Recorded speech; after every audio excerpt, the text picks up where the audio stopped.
मेरा नाम अमर है। मैं 3 बहन भाइयों में सबसे बड़ा हूँ। जब मैं 9 साल का था, तब की बात है। मेरा छोटा भाई अजय मुझसे 2 साल छोटा था और रजनी तो अभी 4 साल की ही थी। हमारे घर में सब कुछ बहुत अच्छा था। छोटा सा घर था, लेकिन उसमें सुकून बहुत था। सुकून की सबसे बड़ी वजह मेरी माँ थी। माँ जो अपने हाथों से हमें खाना खिलाती थी, अपने आंचल में मोहब्बत छुपाकर सारा दिन हमारे लिए जीती थी। माँ सुबह से शाम तक काम करती थी, लोगों के घरों में सफाई, कपड़े धोना, बर्तन और कभी-कभी खाना बनाती थी। पापा रोज सुबह काम पर जाते और शाम को आते। हम सब माँ के पास जमा हो जाते। खाने के वक्त रजनी माँ की गोद में बैठती, अजय इधर-उधर खेलता और मैं प्लेटें लगा दिया करता। माँ कहती थी, अमर, तू मेरा बेटा ही नहीं, मेरा सहारा भी है। और मैं दिल ही दिल में गर्व महसूस करता। जिंदगी शायद इसलिए भी खूबसूरत लगती थी क्योंकि हमें दुख का मतलब नहीं पता था। हमें यह भी नहीं मालूम था कि हर सुबह ऐसी खुशी से नहीं निकलती और हर रात माँ की गोद में सोने का नसीब हर बच्चे को नहीं होता। अक्सर माँ काम से आती तो थकी थकी लगती, लेकिन फिर भी चेहरे पर मुस्कुराहट होती। वो कहती, थकान तो तब लगती है जब दिल उदास हो, और मेरे दिल के तो 3 तारे हैं। फिर एक दिन माँ घर आई तो चुप थी। बैठते ही हल्की सी कराह निकली। मैंने पूछा, माँ क्या हुआ? उन्होंने हंसते हुए कहा, कुछ नहीं बेटा, शायद ठंड लग गई है। मगर अगले दिन भी वो वैसे ही थकी हुई थी। और फिर अगले दिन भी अजय ने मुझसे कहा, भैया, माँ पहले जैसी नहीं रही ना। मैंने भी महसूस किया था, लेकिन मेरा दिल मानने को तैयार नहीं था। एक दिन माँ को तेज बुखार हो गया। पापा ने दफ्तर से छुट्टी ली और माँ को अस्पताल ले गए। मैंने खिड़की से बाहर झांक कर उन्हें जाते देखा। माँ की आंखें बंद थीं और पापा परेशान लग रहे थे। मेरे दिल में अजीब सा डर बैठ गया। 2 दिन बाद माँ वापस आई, लेकिन वो वैसी नहीं थी। बहुत कमजोर लग रही थी। चेहरा पीला पड़ चुका था, आंखें अंदर धंस गई थीं। जैसे ही वो अंदर आई, रजनी दौड़कर उनकी गोद में बैठ गई। माँ ने मुश्किल से मुस्कुराहट लाई, जैसे खुद को जबरदस्ती खुश दिखाने की कोशिश कर रही हो। अगली सुबह मैं और अजय माँ के पास बैठे थे। पापा बाहर आंगन में किसी से बात कर रहे थे। जब वापस आए तो माँ के पास बैठ गए, सर झुकाए, आंखें नम थीं। पापा ने कहा, अमर बेटा, तुमसे एक बात करनी है। माँ ने मेरा हाथ थामा और मेरी तरफ देखा। बोली, बेटा तुम बड़े हो गए हो ना? मैंने गर्दन हिलाई, जी माँ। फिर माँ ने वो बात कही जो शायद किसी 9 साल के बच्चे को कभी नहीं सुननी चाहिए। उन्होंने कहा, डॉक्टर ने कहा है मुझे कैंसर है। मेरा दिल जैसे थम गया। ये शब्द कानों में गूंजने लगे। कैंसर? सुना तो था, लेकिन कभी सोचा नहीं था कि ये हमारे घर में भी आ जाएगा। मैंने कहा, माँ, आप ठीक हो जाओगी ना? मेरी आवाज कांप रही थी। माँ ने मेरे सिर पर हाथ रखा। बोली, पता नहीं बेटा, मगर जो वक्त मेरे पास है वो मैं तुम लोगों के साथ गुजारना चाहती हूँ। पापा चुपचाप कमरे से बाहर चले गए। माँ ने आंखें बंद कर लीं, शायद अपने आंसू छुपाने के लिए। उस रात माँ ने हम तीनों को अपने पास सुला लिया। अजय उनका हाथ पकड़कर सोया, रजनी माँ के सीने पर सर रखकर, और मैं छत को घूरते हुए, आंखें खुली की खुली। दिल में जैसे कुछ टूटने की आवाज गूंज रही थी। उस रात के बाद से घर का माहौल बदल गया। माँ अब भी हंसती थी, बच्चों को गोद में लेती थी, खाना वैसे ही स्वाद से बनता था, लेकिन उनके चेहरे पर एक थकान और फिक्र साफ झलकने लगी थी। आंखों के नीचे गहरे काले घेरे आ गए थे और वो अक्सर चुप चुप रहने लगी थी। एक दिन शाम को पापा दवा लेने गए थे। माँ चारपाई पर लेटी थी। अजय बाहर खेलने गया था। रजनी माँ के पास ही सो गई थी। मैं किचन से पानी लेकर आया तो देखा माँ की आंखों से आंसू बह रहे थे। मैं दरवाजे के पीछे खड़ा देखता रहा। वो रो रही थी, धीमे धीमे, जैसे अंदर से टूट रही हो। थोड़ी देर वहीं खड़ा रहा, फिर चुपचाप वापस चला गया। अगली रात भी मैंने उन्हें ऐसे ही देखा। इस बार वो छत को देखकर जैसे किसी से शिकायत कर रही हो। मेरे बच्चे मेरे बिना कैसे जिएंगे? मैं और बर्दाश्त नहीं कर सकता। अगले दिन जब पापा काम पर चले गए और अजय बाहर था, मैं माँ के पास बैठ गया। वो एक पुरानी साड़ी तय कर रही थी। मैंने कहा, माँ, आप कल रो रही थी ना? वो चौंक गई, हाथ थम गए। बोली, तुमने देखा? मैंने सिर हिलाया। हाँ। आप क्यों रो रही थी माँ? आप हमें छोड़कर तो नहीं जा रही ना? वो कुछ पल चुप रही, फिर मेरे करीब आई, मेरा हाथ पकड़कर बोली, बेटा, मैं अपने लिए नहीं रो रही। मैं उस दिन के लिए रो रही हूँ जब तुम मुझे आवाज दोगे और मैं नहीं आऊंगी, जब रजनी मेरे सीने पर सर रखेगी, लेकिन मैं मिट्टी में मिल चुकी होगी। मैंने तुरंत उनके आंसू पोंछे और कहा, नहीं माँ, ऐसा कुछ नहीं होगा, मैं आपको मरने नहीं दूंगा, मैं कुछ भी कर लूंगा, आपको बचा लूंगा। उन्होंने हल्की सी मुस्कान दी, मेरे गाल पर हाथ फेरा और बोली, बेटा, मौत को कोई रोक नहीं सकता, लेकिन अगर मेरे बाद तुम हिम्मत से अपने भाई बहन का सहारा बन गए तो यही मेरी सबसे बड़ी जीत होगी। मैंने वादा किया, मैं सब संभाल लूंगा, अजय को पढ़ाऊंगा, रजनी का ख्याल रखूंगा, उनके लिए माँ बन जाऊंगा। उन्होंने मुझे सीने से लगा लिया। उस दिन पहली बार मैंने खुद को बड़ा महसूस किया। फिर माँ ने मुझे धीरे धीरे सब सिखाना शुरू किया। एक दिन मुझे रसोई में रोटियां बनाना सिखाया। बोली, जब तुम खाना बनाना सीख जाओगे तो तुम्हारी बहन कभी भूखी नहीं सोएगी। कपड़े कैसे धोने हैं, पानी कैसे भरना है, दाल कैसे पकानी है, ये सब सिखाया। बोली, जिंदगी बहुत लंबी है बेटा, लेकिन माँ के बिना मुश्किल है, इसलिए वक्त से पहले सब सीख लो। एक दिन मैं अजय को पढ़ा रहा था। माँ दरवाजे पर खड़ी हमें देख रही थी। आंखों में सुकून था, जैसे सोच रही हो कि उनके बाद भी सब ठीक रहेगा।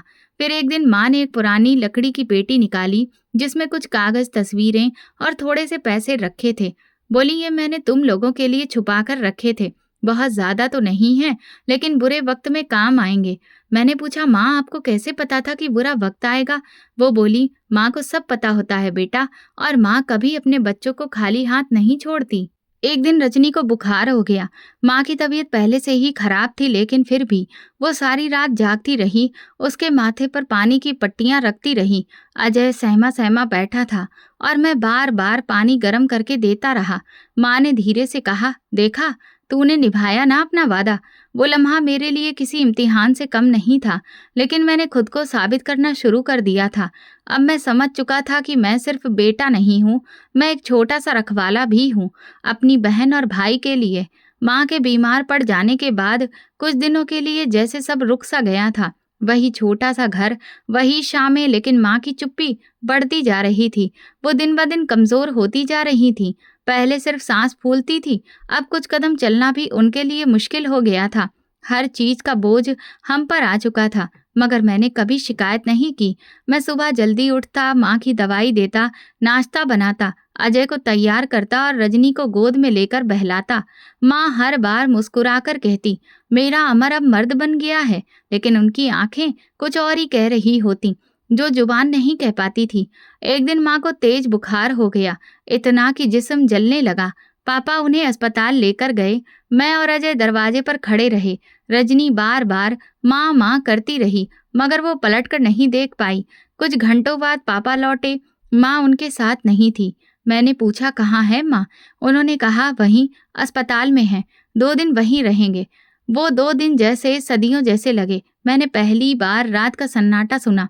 बिना माँ के घर खाली खाली लग रहा था। रजनी रोती रही। अजय मुझे देखता रहा जैसे मैं कोई जवाब दूं, मगर मेरे पास शब्द खत्म हो चुके थे। तीसरे दिन शाम को पापा माँ को वापस लाए।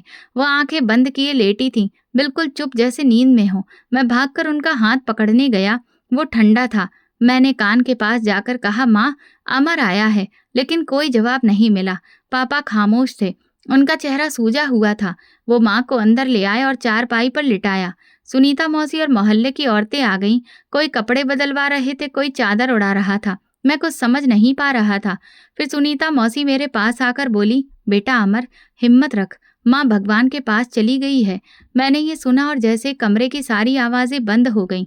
भगवान के पास? कैसे? कब? वो तो कल ही तो मुझसे कह रही थी कि मैं बहादुर हूँ, वो कैसे जा सकती हैं? मैं चारपाई के पास गया, उनके माथे पर हाथ रखा। वो ठंडा था, उनके होंठ बंद, आंखें बंद। मैं बैठ गया उनका हाथ पकड़कर और पहली बार जोर से रोया। रजनी चीखती रही, माँ माँ, और उनकी चारपाई से लिपट गई। अजय दीवार से लगकर नीचे बैठ गया, खाली आंखों से देखता रहा। अगली सुबह अंतिम संस्कार का वक्त आया। लोग आए, कफन लपेटा गया। मैं एक तरफ खड़ा सब देख रहा था, कुछ समझने की कोशिश कर रहा था। पापा एक कोने में खड़े थे, सर झुकाए। उन्होंने एक बार भी मेरी तरफ नहीं देखा। जब आरती उठी तो मैं पीछे भागा।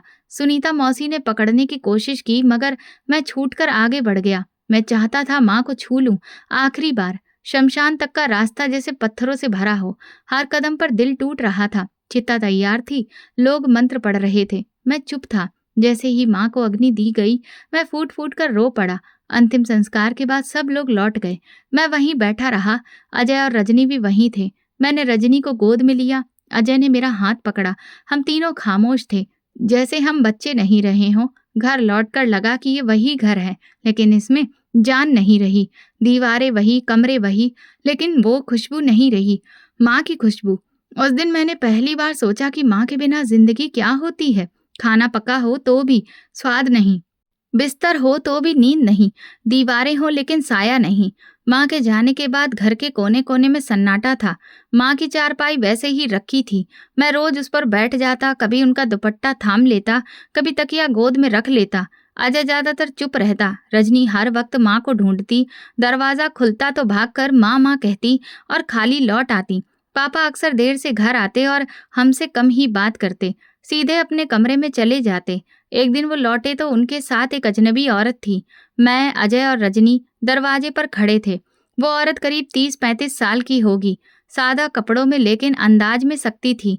पापा ने हमें बुलाया और कहा, ये पूजा है, तुम्हारी नई माँ।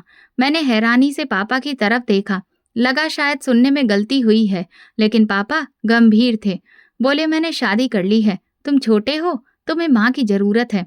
खाना पीना, कपड़े, सबका इंतजाम कोई तो करेगा। मैंने होंठ भींच लिए। अजय पीछे हट गया। रजनी ने मेरी कमीज पकड़ ली। पापा अंदर चले गए और वो औरत बस हमें देखकर हल्की सी मुस्कुराई, जैसे कोई औपचारिकता निभा रही हो। फिर सीधा किचन में चली गई। पहले दिन तो कुछ खास नहीं हुआ, लेकिन अगले दिन से उसका रंग बदल गया। सुबह पापा काम पर गए तो वो हमें उठाकर बोली, ये कपड़े धो दो और नाश्ता खुद बना लो, मुझे देर हो रही है। मैंने कहा, हमें स्कूल जाना है। तो बोली, तो कौन सा बोर्ड टॉप करना है, 2 वक्त का खाना मिल रहा है, वही काफी है। मैं चुप रहा और नाश्ता बनाने लगा। अजय चुपचाप बैठा था। रजनी भूखी थी। मैंने जल्दी जल्दी पराठा बनाया और सबको खिलाया। किचन से निकलते वक्त पूजा बोली, और सुनो, स्कूल से आकर आंगन धो देना, कल कीचड़ था, मेरा पैर फिसल गया। स्कूल से लौटकर मैंने अजय को साथ लगाया और आंगन धुलवाया। रजनी को चुप करवाया और पूजा को चाय दी। कुछ दिन बाद एक रिश्तेदार माँ के लिए पूजा करने आया तो पूजा सामने बैठकर बोली, मैं भी तो उनकी जगह आई हूँ, अब बच्चों को माँ की तरह संभालना है। मुझे लगा जैसे किसी ने माँ की याद पर मिट्टी डाल दी हो। फिर हालात और बिगड़ते गए। सुबह नाश्ते का नाम नहीं, दोपहर को बचा कुचा खाना। रात को अक्सर कह देती, आज खाना नहीं बचा, कल जल्दी आ जाना। एक दिन मैंने हिम्मत करके कहा, रजनी को भूख लगी है, कुछ खाने को दे दो। उसने सख्ती से कहा, मैं नौकरानी नहीं हूँ, तुम्हारे बाप ने बीबी बनाया है, बावर्ची नहीं। मैं चुप हो गया, क्योंकि जानता था अगर जवाब दिया तो पापा तक बात पहुंचेगी और वो उसका ही साथ देंगे। पापा भी देर से आते और सीधा पूजा के पास जाते। हम तीनों एक कोने में बैठे रहते, जैसे उस घर के असली रहने वाले हम नहीं बल्कि मेहमान हो। एक दिन रजनी ने जिद की कि उसे दूध चाहिए। मैंने कहा, रुको, मैं लेकर आता हूँ। किचन में गया तो पूजा ठंडा दूध पी रही थी। मैंने पूछा, थोड़ा बचा है रजनी के लिए? बोली, नहीं, और ना होगा, ये सब मेरे लिए है, अपने बाप से कहो वो लेकर आए। रजनी भूखी थी। मैंने पानी में चीनी मिलाकर दे दिया। वो पी तो गई, लेकिन उसके चेहरे पर वो सुकून नहीं था जो माँ की गोद में मिलता था। एक दिन आंगन में झाड़ू देते हुए अजय ने मेरे हाथ से झाड़ू ले लिया। भाई, आप पढ़ो ना, मैं ये कर लूंगा। मैंने उसका सिर सहलाया। नहीं अजय, अब हम दोनों बड़े हो गए हैं, दोनों ही ये सब करेंगे। घर अब वैसा नहीं रहा था जैसा पहले था। सुबह सुबह चूल्हे पर कुछ नहीं होता। पूजा अक्सर देर से उठती और उठते ही चिढ़कर हमें आवाज देती, तुम लोग अभी तक उठे नहीं क्या? मुझे सब कुछ खुद ही करना पड़ेगा, जबकि हम तो कब के उठ चुके होते।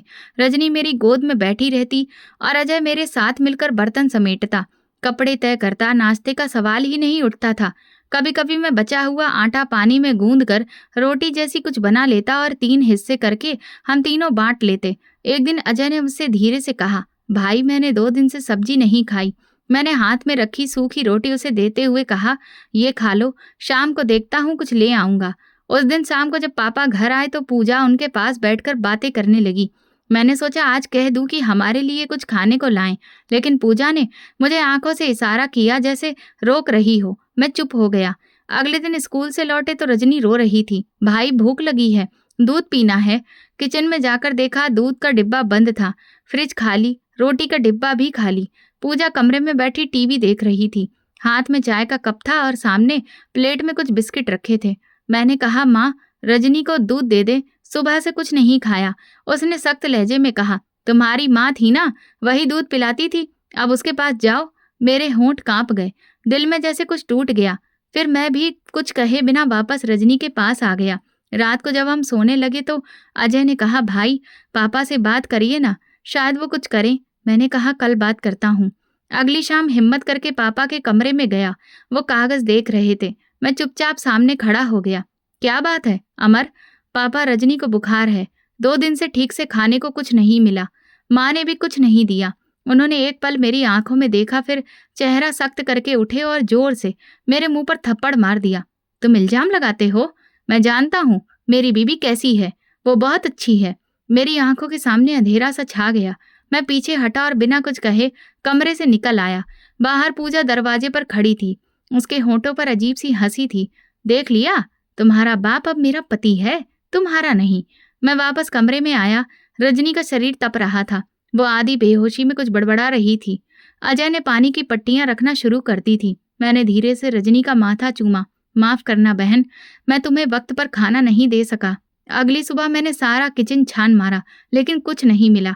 मैंने अपनी पुरानी शर्ट निकाली, नल के पानी से धोकर धूप में लटका दी। शाम को जब वो सूख गई तो मैं उसे लेकर पास की दुकान पर गया। अंकल, इसके बदले कुछ खाने को दे दो। दुकानदार ने मेरी तरफ तरस भरी नजर से देखा। बेटा, ये कपड़ा किसी काम का नहीं है, आटा तो बहुत महंगा हो गया है। मैं चुपचाप वापस लौट आया। उसी शाम पूजा ने सब्जी की कटोरी में बचा हुआ रस निकालकर फेंक दिया। मैं वहीं किचन के बाहर खड़ा था। गरम रस के छींटे मेरे पैर पर आ गए। मैं हटकर खड़ा हो गया। तुम्हें क्यों आंखों के सामने बर्दाश्त करूं? जाकर खिड़की बंद करो और बच्चों को सुला दो, भूख से नींद आ जाएगी। कमरे में आया तो देखा रजनी तप रही थी। अजय चुपचाप बैठा था। मैंने अपनी कमीज का टुकड़ा भिगोकर रजनी के माथे पर रखा। वो बस इतना बोली, भाई खाना? हाँ बेटा, कल कुछ ले आऊंगा। मैंने सारी रात उसके पास बैठकर काटी। सुबह वो बुखार में बिल्कुल निढाल हो चुकी थी। अजय ने फिर पूछा, भाई क्या पापा से दोबारा बात करें? मैंने कहा, अब कुछ और सोचना होगा। अब उनसे कुछ कहना बेकार है। अब हमें खुद ही कुछ करना होगा। अब ये जंग सिर्फ भूख की नहीं रही, अब ये जिंदा रहने की जंग है। और मैं ये जंग अपने बहन भाई के लिए लड़ूंगा। हर हाल में रजनी का बुखार कम होने की बजाय बढ़ता ही जा रहा था। उसकी आंखें आधी खुली, होंठ सूखे और आवाज धीमी होती जा रही थी। 2 दिन हो चुके थे कि पेट में ठीक से कुछ गया नहीं था। अजय बार बार पानी भरकर लाता। मैं उसके पास बैठकर प्रार्थना करता रहता। पूजा अब खाने को पूरी तरह से बंद कर चुकी थी। जब भी कुछ मांगते डांट देती, मरने दो, मेरी जान की आफत बन गए हो। पापा भी अब अजनबी जैसे हो गए थे। अब वो हमें अनदेखा करने लगे थे, जैसे हम उनकी जिंदगी में बोझ बन गए हों। उस दिन दोपहर रजनी की हालत और बिगड़ गई। उसके होठों पर छाले पड़ गए थे, शरीर ठंडा होने लगा था। मैंने अजय को साथ लिया और कहा, चलो कहीं जाना है। कहाँ भाई? माँ के पास। अजय ने तुरंत रजनी को छोटा कंबल उड़ाया। मैंने उसे गोद में उठाया और हम दोनों निकल पड़े। रास्ता लंबा था और मैं बार बार रुक कर रजनी का चेहरा देखता। वो होश में नहीं थी, लेकिन सांस अभी बाकी थी। शमशान का दरवाजा खुला था, सूरज ढल चुका था, लेकिन मुझे पता था माँ को कहाँ जलाया गया है। मैं उसके पास जाकर बैठ गया। रजनी को उसी जगह के बराबर लिटा दिया और खुद उसके पास बैठ गया। अजय मेरे साथ जमीन पर बैठा, खामोश। मैंने आसमान की तरफ देखकर कहा, माँ मैं आ गया हूँ। देखो, तुम्हारी रजनी को कुछ हो रहा है, वो बीमार है। मेरी आवाज धीमी थी, जैसे आसपास कहीं से माँ की आवाज आने की उम्मीद लगा रखी हो। माँ, मैंने वादा किया था ना कि ख्याल रखूंगा। देखो मैं रख रहा हूँ माँ, जितना हो सकता है, पर अब हालात मेरे बस में नहीं है। खाने को कुछ नहीं, दवा कहाँ से लाऊं? रजनी हल्की हल्की करा रही थी। मैंने अपना रूमाल उसके सिर पर रख दिया। अजय मेरी तरफ देख रहा था। उसकी आंखों में सवाल थे, लेकिन होंठ बंद। माँ, तुम तो कहती थी ना कि तुम्हारे बाद दुनिया बहुत जालिम है। तुम सच कहती थी। यहाँ कोई नहीं है जो हम पर तरस खाए। पूजा हमें मारना चाहती है और पापा हमें देखते भी नहीं। वहां पर बैठे बैठे मैं फूट फूट कर रो पड़ा। आंखों से आंसू रुकने का नाम नहीं ले रहे थे। जमीन गीली हो रही थी, शायद मेरी बेबसी सोख रही थी। माँ, तुमने कहा था ना बहादुर बनना है। मैं बना माँ, सब बर्दाश्त करता रहा, पर आज मैं टूट रहा हूँ। आज मैं थक गया हूँ। रजनी की सांस धीमी हो चुकी थी, मगर वो जिंदा थी। अजय ने धीरे से कहा, भाई रजनी को पानी दे। नहीं बेटा, अभी कुछ नहीं है, बस प्रार्थना करो। शायद माँ सुन ले। मैंने उस जगह की मिट्टी पर हाथ रखा, फिर अपना सिर उसके पास रखा। जमीन की ठंडक दिल में उतरने लगी। आसमान में तारे चमकने लगे थे। हवा थोड़ी ठंडी हो गई थी। मेरे आंसू थम चुके थे, लेकिन आंखें सूज गई थीं। उसी हाल में जाने कब नींद लग गई। मुझे याद है, मैं उस जगह सिर रखे बैठा था और एक पल के लिए लगा जैसे माँ की गोद में हूँ। आंख बंद करते वक्त आखिरी बार बोला, माँ कुछ कर दो, रजनी को बचा लो। फिर अचानक किसी ने मुझे जोर से झकझोरा। मैं चौंक कर जागा। अंधेरा था, मगर ऐसा लगा कुछ दूर कोई खड़ा था, साए जैसा मगर इंसानी शक्ल। मैंने घबराकर पूछा, कौन है? कोई जवाब नहीं आया। बस जमीन पर नजर गई तो एक दूध का गिलास और रोटी का टुकड़ा रखा था और नीचे एक चिट्ठी दबाई हुई थी। मैंने जल्दी से चिट्ठी उठाई। लिखा था, ये दूध और खाना तुम्हारे लिए है। अपने बाप को मत बताना। मैं तुम्हारी माँ का अपना हूँ और तुम्हें इस मुसीबत से निकाल लूंगा। कल फिर खाना मिलेगा। मैंने तुरंत गिलास से दूध के कुछ कतरे रजनी के मुंह में डाले। उसके होंठ हल्के से हिले, जैसे उसके जिस्म में फिर से जान आ गई हो। अजय को रोटी दी। उसने भूखे जानवर की तरह टुकड़ा तोड़कर खाया। मैंने आसमान की तरफ देखा। कोई था जो हमें देख रहा था, जो जानता था कि हम कहाँ हैं और क्या यहाँ है। रात की वो खामोशियाँ अब पहले जैसी नहीं थी।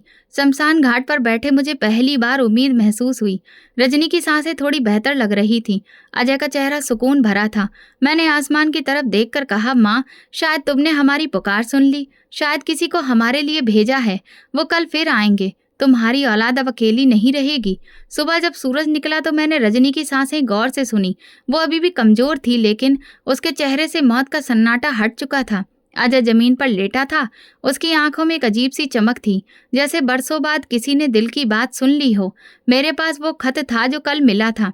मैंने उसे दोबारा पढ़ा। हर लफ्ज जैसे दिल में उम्मीद भरा रहा था। मैं तुम्हारी माँ का अपना हूँ और तुम्हें इस मुसीबत से निकालूंगा। कल फिर आना, खाना मिलेगा। कौन था वो? क्यों आया था? और माँ से क्या रिश्ता था? सवाल दिमाग में घूमते रहे, लेकिन दिल कह रहा था, बस मान लो, कोई है जो हमारी फिक्र कर रहा है। हम फिर घर लौट आए। दोपहर में मैंने पूजा की आवाज़ सुनी। वो पापा से कह रही थी, वो लड़का कहाँ गायब रहता है? किसी दिन मुसीबत ले आएगा हमारे लिए। पापा ने बस इतना कहा, देख लेना, अगर कोई दिक्कत हुई तो इसे गुरुकुल भेज देंगे। मैंने सुन लिया था और समझ गया था कि अब इस घर में मेरे लिए बचने की कोई वजह नहीं, लेकिन अभी जाना मुमकिन नहीं था। रजनी कमजोर थी और अजय मेरा साया। शाम को जब अंधेरा फैलने लगा, मैंने अजय से कहा, चलो माँ के पास चलते हैं। वो फौरन तैयार हो गया। रजनी को मैंने कंबल में लपेटा और गोद में उठा लिया। रास्ते में हल्की हल्की बारिश शुरू हो गई, लेकिन मैंने कदम धीमे नहीं किए। घर पहुंचे तो चारों तरफ सन्नाटा था। जलती लाशों के बीच माँ की वो जगह अब मेरी पहचान बन चुकी थी, जैसे उस मिट्टी में कोई मेरा राजदार हो। वहाँ वही जगह थी जहाँ कल खाना और दूध रखा था। आज भी साफ कपड़े में लिपटी प्लेट रखी थी, साथ में एक और खत। मैंने खाना उठाया और अजय को इशारा किया। इस बार हमने पहले रजनी के मुंह में चम्मच से थोड़ी सब्जी डाली। उसने आंखें खोली, जैसे धीरे धीरे फिर से इस दुनिया में लौट रही हो। खत खोला। लिखा था, अगर तुम यहाँ हो तो समझो मैं अपने वादे का पक्का हूँ। कल भी आओगे तो कुछ और लाऊंगा। मैं तुम्हें जानता हूँ और तुम्हारे बाप को भी। बस इतना जान लो कि तुम अकेले नहीं हो। मैं हैरान था, उसे मेरे बाप के बारे में कैसे पता था? क्या वो कभी हमारी जिंदगी का हिस्सा रहा था? भैया, खाना गरम है, अजय ने कहा। मैंने और उसने साथ बैठकर जमीन पर खाना खाया। आलू की सब्जी और नरम रोटियां।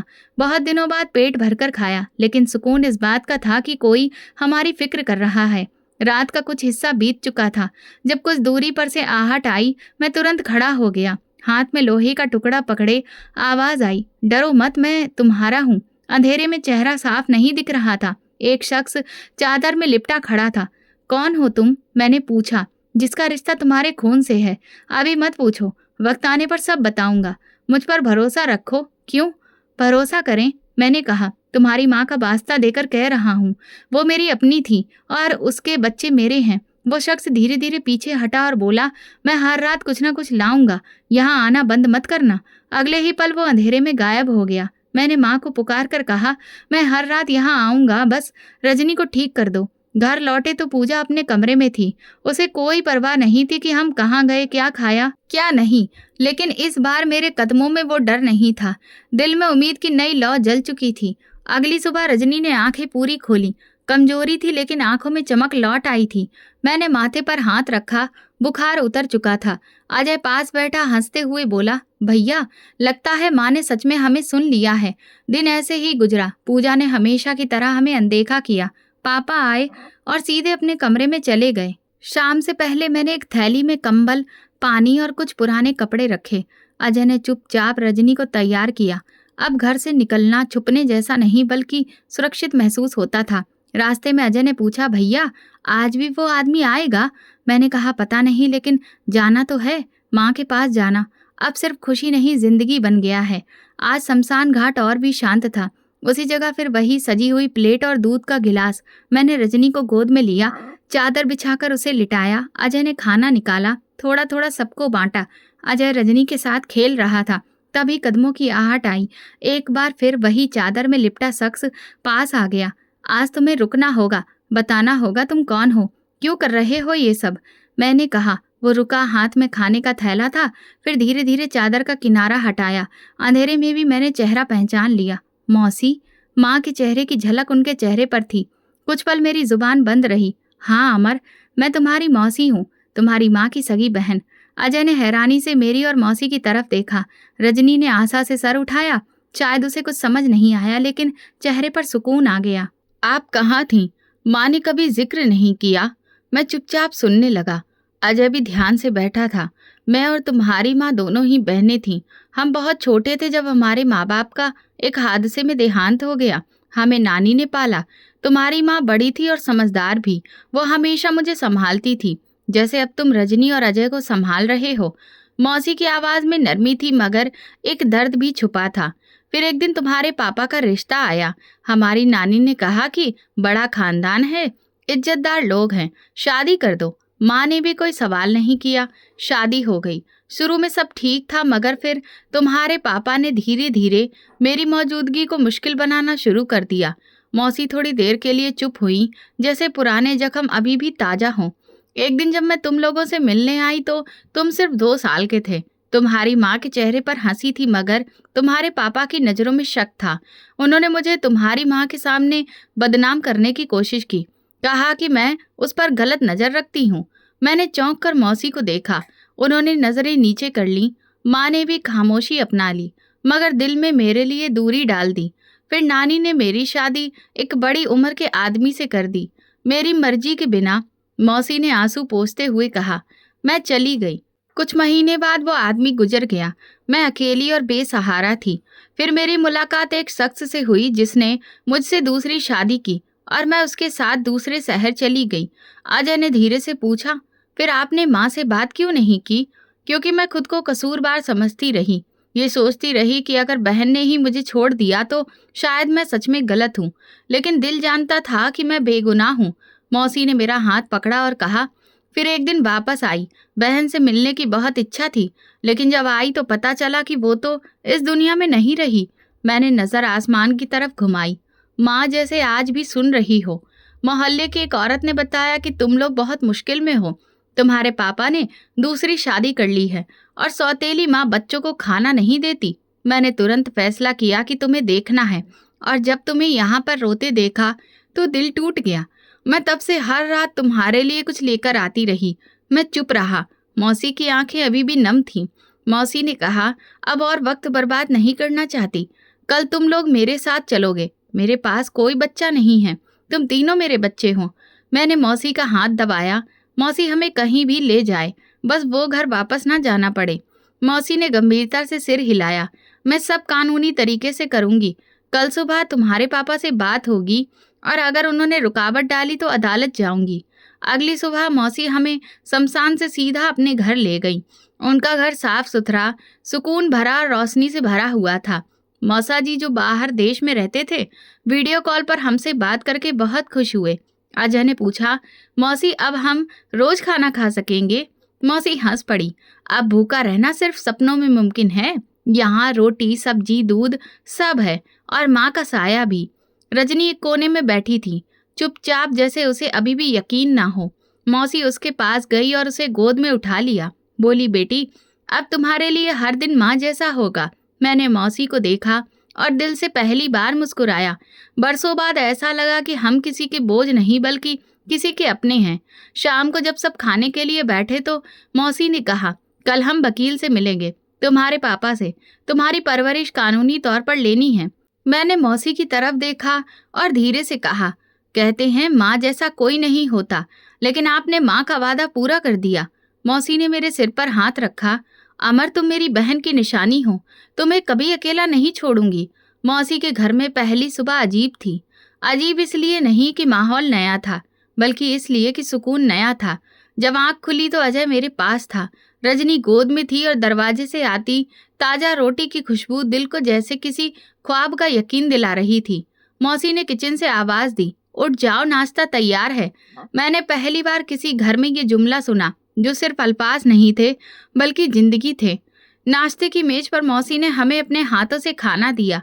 मौसा जी वीडियो कॉल पर दोबारा मिले। पूछा, तुम लोग यहाँ खुश हो? अजय ने हंसते हुए कहा, यहाँ रोटी मिलती है तो सब खुश हैं। मौसी हंस पड़ी और प्यार से सर पर हाथ फेरा। उसी दिन हम वकील से मिलने गए।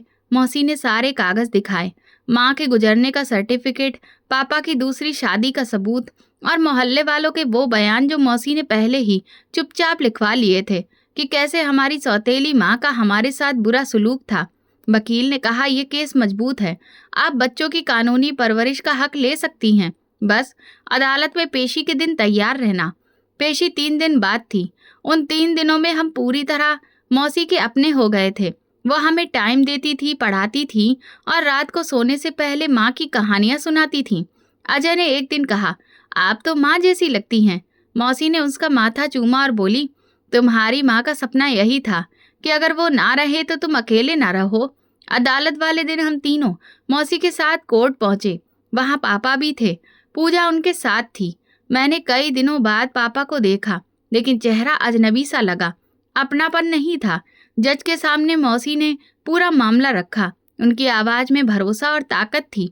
उन्होंने कहा, मैं इन बच्चों की मौसी हूँ, इनकी माँ की सगी बहन। इनके बाप ने कभी इनका ध्यान नहीं रखा। सौतेली माँ ने इन्हें भूखा रखा। अगर मैं ना आती तो एक बच्ची शायद जिंदा ना रहती।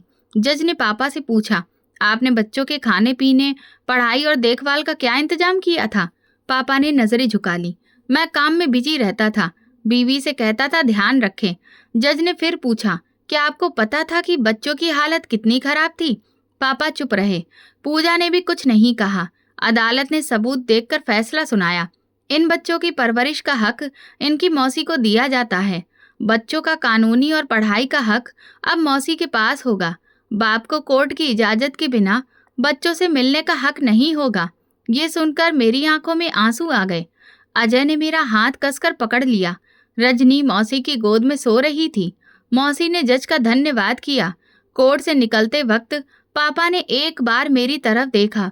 आंखों में अफसोस था, लेकिन मैंने पलट कर नहीं देखा।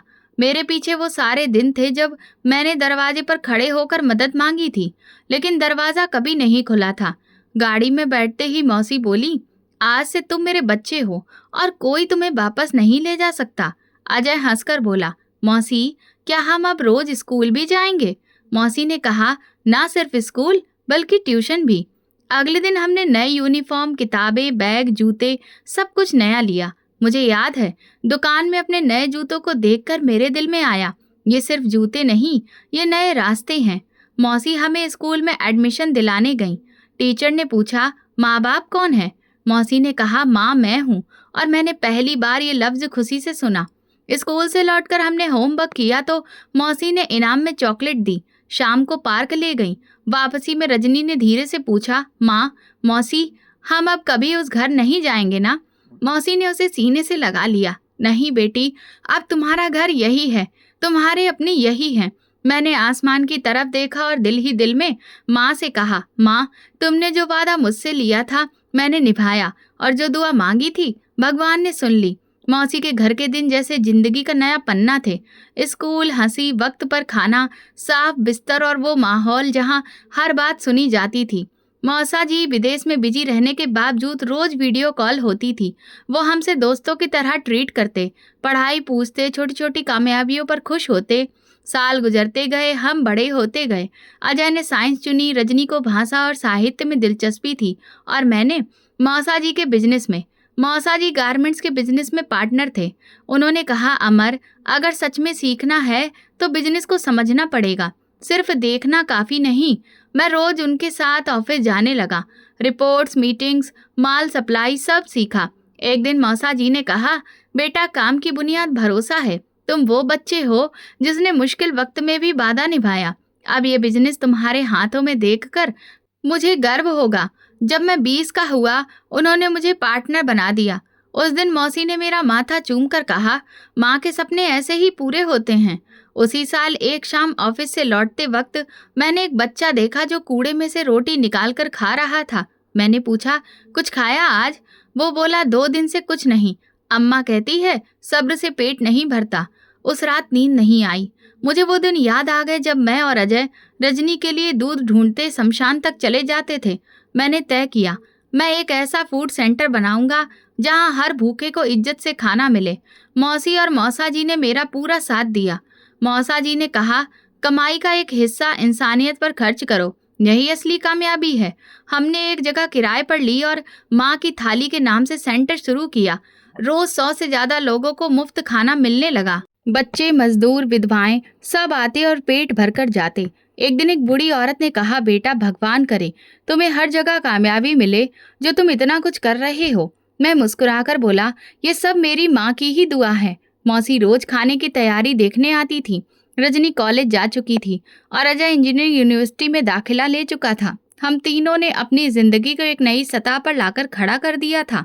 फिर एक दिन फोन आया। फोन पर एक आदमी की आवाज़ थी। क्या आप अमर बात कर रहे हैं? जी, बोलिए। आपके पापा के बारे में एक बात करनी है। मैं थोड़ा चौंका। क्या हुआ है? आपकी सौतेली माँ पूजा उन्हें छोड़कर जा चुकी हैं। वो 2 साल पहले चली गई थी। अब उनका कुछ पता नहीं। आपके पापा अकेले रह गए हैं। मैंने कुछ पल कुछ नहीं कहा, बस खामोश रहा। फिर धीरे से पूछा, ये बात मुझे क्यों बताई जा रही है? क्योंकि वो बीमार हैं और उनका कोई नहीं है। वो अक्सर आपको याद करते हैं, लेकिन आपसे बात नहीं कर पाए। मैंने फ़ोन बंद कर दिया और कुछ देर यूं ही बैठा रहा। अजय उस वक्त मेरे साथ था। बोला, क्या हुआ? मैंने उसे पूरी बात बता दी। अजय ने कहा, भैया, आप जो करें हमें मंजूर है, लेकिन फैसला आपका है। मैंने सर हिलाया। मुझे माँ याद आ रही थी। अगर वो होती तो कहती, जाके बाप को देख। लेकिन मैं दिल से माफ़ कर पाया हूँ या नहीं, ये अब तक तय नहीं हो सका। मौसी को बताया तो वो चुप हो गई। फिर बोली, अगर दिल कहे तो जाकर उनसे मिल लो, लेकिन दिल पर बोझ मत लो। जो वक्त तुमने गुजारा है वही सबसे बड़ी गवाही है। मैं अगले दिन उनके घर गया। वही पुराना घर, वही दरवाजा जिस पर मैंने कभी दस्तक दी थी, और किसी ने दरवाजा नहीं खोला। इस बार दरवाजा खुला। पापा एक पुरानी कुर्सी पर बैठे थे। चेहरे पर झुर्रियां, नजरें कमजोर, हाथ कांप रहे थे। उन्होंने मुझे देखा, आंखों से पहचान गए, मगर जुबान नहीं हिली। पापा, मैं अमर हूँ। आंखों में नमी तैर गई। वो कुछ बोल न सके। मैं उनके पास गया, हाथ पकड़ा। वो हाथ वही था जो बचपन में मेरे सर पर होता था, मगर बरसों की दूरी ने उस स्पर्श को अजनबी बना दिया था। मैंने मौसी की बात याद की, दिल पर बोझ मत रखो। उस दिन मैंने पापा के लिए खाने का इंतजाम किया, उनका इलाज करवाया, मगर अंदर कहीं एक खालीपन था जो शायद कभी न भर पाए। पापा को अपने साथ लाना मेरे लिए आसान फैसला नहीं था, लेकिन मौसी ने कहा था, माफ़ी इंसान की ताकत होती है, मगर मजबूरी में नहीं आती। वक्त दो, मैंने पापा के लिए घर में अलग कमरा तैयार करवाया। उनके इलाज के लिए अच्छे डॉक्टर को बुलाया, दवाइयाँ समय पर देने लगा। रजनी उनके लिए दलिया बनाती, अजय उन्हें दवा दे देता। मैं बस उनका ख्याल रखता, लेकिन बातचीत कम ही करता। एक दिन जब खाने के बाद सब कमरे में चले गए, पापा ने धीरे से मुझे आवाज़ दी, अमर। मैं रुका, मुड़ा और चुपचाप उनकी तरफ देखा। बेटा, मैं बहुत शर्मिंदा हूँ। मैं खामोश रहा। तुमने वो सब सहा जो मैंने कभी सोचा भी नहीं था। तुम छोटे थे और मैंने तुम्हें वक्त नहीं दिया। मैंने उनकी बात काटी। पापा, वक्त नहीं देना कमजोरी होती है, लेकिन जो कुछ पूजा ने किया और आपने आंखें बंद रखी, वो जुल्म था, और जुल्म माफ़ी से कम नहीं होता। पापा के चेहरे पर खामोशी छा गई। उन्होंने कुछ नहीं कहा। अगले दिन मौसी मेरे पास बैठी। अमर, तुम्हारा हक है, नाराजगी, शिकायत, सब, मगर जो वक्त गुजर गया है उस पर बस सीखा जा सकता है, बदला नहीं लिया जा सकता। मैंने पूछा, मौसी, क्या आपने कभी मेरी माँ को माफ़ किया था? मौसी मुस्कुराई। नहीं, लेकिन मैंने समझ लिया था, जब दिल को समझ आ जाए माफियाँ खुद आ जाती हैं। उन दिनों में मैं ज्यादातर माँ की थाली सेंटर पर वक्त बिताता, नए स्टाफ को ट्रेनिंग देता, हर आने वाले जरूरतमंद से बात करता। मैं हर चेहरे में वो बच्चा ढूंढता जो कभी मैं था। एक शाम एक नौजवान लड़का खाने के बाद आया और बोला, भाई आपको धन्यवाद कहना था, माँ की थाली में खाकर 3 दिन से फुटपाथ पर नींद आ रही है। मैंने उसका कंधा थपथपाया, बस किसी दिन तुम भी किसी और का सहारा बन जाना। मैं रोज किसी न किसी में अपना वक्त बिताता, वक्त देखता और रोज दिल को समझाता कि यही मेरा धर्म है। एक दिन मैं शमशान गया, हाथ में कुछ फूल, साथ में रजनी और अजय। माँ की जगह वही थी, चुपचाप सुकून से, वैसे ही जैसे छोड़ कर गई थी। मैं बैठ गया, हाथ मिट्टी पर रखा। माँ, तेरे बेटे ने सब कर लिया। अजय पढ़ लिख गया, रजनी जवान हो गई और मैं भी बड़ा हो गया। अजय, रजनी ने फूल बिछाए। मौसी ने तुम्हारा वादा पूरा कर दिया। उन्होंने माँ बनकर हमें पाला, मौसा जी ने बाप बनकर हमें सहारा दिया। मैंने मिट्टी को ऐसे थपथपाया जैसे माँ की गोद हो। पापा भी हमारे साथ हैं, कमजोर हैं, अकेले हैं, लेकिन अंदर कहीं ये खालीपन है जिसे मैं भर नहीं पाया। रजनी चुपचाप खड़ी थी, अजय दूर बैठा आसमान की तरफ देख रहा था। मैंने सब कुछ माफ कर दिया माँ, लेकिन दिल से कभी माफी नहीं मिली और शायद इसीलिए सुकून भी नहीं मिला। मैं खामोश हो गया। ठंडी हवा चल रही थी, मिट्टी की खुशबू में माँ की महक अभी भी बाकी थी। कुछ देर बाद अजय आकर बोला, भाई चलें? मैंने धीरे से कहा, माँ तेरे बिना सब कुछ हो गया, बस सुकून न मिला। हम तीनों वहां से लौटे, लेकिन मैं जानता था हर बार की तरह ये वापसी मामूली नहीं थी। ये माँ से आखिरी शिकायत थी, शायद दिल का आखिरी बोझ भी। वक्त फिर तेजी से गुजरने लगा। माँ की थाली अब पूरे शहर में मशहूर हो चुकी थी। कई लोग रोज आते, खाते, दुआएं देते। मौसा जी ने मेरा नाम बिजनेस पार्टनर के तौर पर रजिस्टर कराया। अजय ने अपनी पढ़ाई पूरी कर ली। रजनी ने अपना विषय बदलकर सोशल वर्क शुरू कर दिया। एक शाम मौसी ने कहा, अमर तुम्हें देखकर लगता है जैसे तुमने सब जीत लिया है। मैंने कहा, मौसी बस माँ की आंखों में देखने का वक्त नहीं मिला। जीत तो वो होती है जब वो साथ होती। मौसी ने कहा, कभी कभी जीत वो होती है जिसका इनाम दुनिया नहीं देती, दिल देता है। और मुझे तुम्हारा दिल जीतता हुआ लगता है, चाहे सुकून अभी ना मिला हो। उस दिन मैं देर तक खामोश बैठा रहा। शायद यही खामोशी मेरा सुकून थी, या शायद उस सुकून का दरवाजा। इस कहानी से हमें ये सीख मिलती है कि सच्चा प्यार और कुर्बानी कभी बेकार नहीं जाती, चाहे वक्त कितना भी कठिन क्यों ना हो। रिश्ते खून से नहीं, अपनेपन से बनते हैं, और असली माँ वही है जो माँ बनकर निभाए। दोस्तों, आप किस शहर से हमारी कहानी सुन रहे हैं, कमेंट में बताएं। अगर आपको हमारी कहानी पसंद आई हो तो कमेंट करके ज़रूर बताएं। वीडियो को लाइक करें और ज़्यादा से ज़्यादा शेयर करें। अगर आप चैनल पर नए हैं तो सब्सक्राइब जरूर करें और नोटिफिकेशन बेल दबाएं ताकि अगली अपडेट सबसे पहले आपको मिले।